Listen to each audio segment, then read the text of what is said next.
എന്തായിമോ വീട്ടിൽ പോവാത്ത?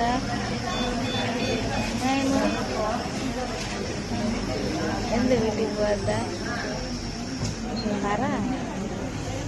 പറയില്ലേ?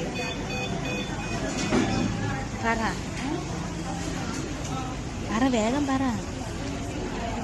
പറയോ ഇല്ലേ? എന്ത് വീട്ടിൽ പോവാത്ത? എന്തായിരുന്നു വീട്ടിൽ പോവാത്ത? ഉമ്മച്ചിക്ക് വീട്ടിൽ പോവില്ല. അതെന്തെന്ന് പറ. പേടിയാടെ പേടിയാടെ ഞാൻ വരില്ലെന്ന്.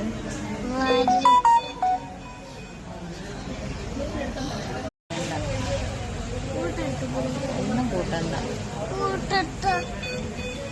വേണ്ട ഇപ്പൊ വഴക്ക് പറയും. തുടരുത്.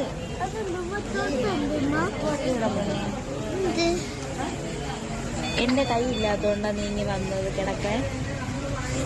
നിങ്ങളെ കുട്ടികൾ ഇങ്ങനെയാണോ ഗൈസ്? കയ്യില് കിടന്നുറങ്ങോളൂ. അതുകൊണ്ട് എനിക്ക് വയ്യാത്തതുകൊണ്ട് കയ്യിൽ കിടക്കാൻ വന്ന കുട്ടിയാണ് ആശുപത്രിയിൽ കൂട്ടിരിക്കാൻ വന്ന കുട്ടി. നിങ്ങളുടെ കുട്ടി ഇങ്ങനെയാണോ?